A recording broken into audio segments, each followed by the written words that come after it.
大家好，我是 YK， 今天为大家准备一道非常容易做，但却非常好吃的娘惹豆蔻虾。那我们一起来做做看，好不好？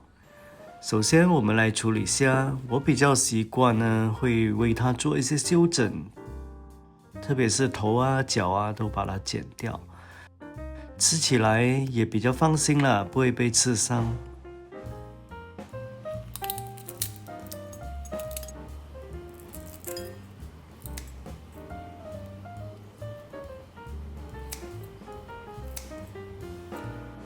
特别是尾部这里，由于虾会经过油炸的步骤，没处理过的尾部简直就像是定时炸弹了。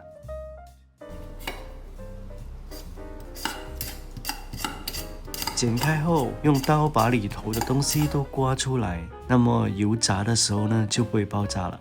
安全第一。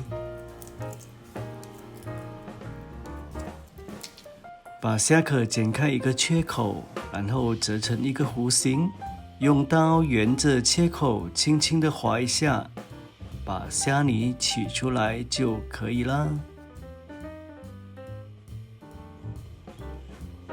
放少许的胡椒和盐巴调个味，再加一点卡士达粉增色，最后裹些玉米淀粉，简单的搅拌一下下。就可以拿去炸了。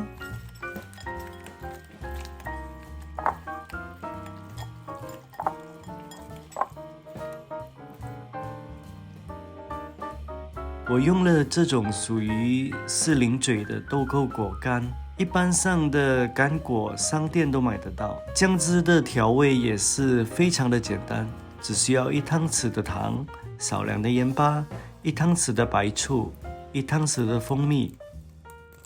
再来就是1茶匙的卡士达粉，以调出金黄的颜色，非常的讨喜。建议大家可以用这个比例呢，弄多一点的酱汁了，因为这个味道呢，会令人情不自禁的舔着来吃。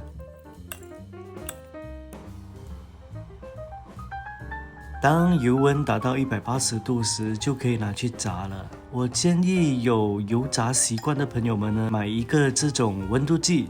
我是在拉扎达买的，不贵，但挺好用的。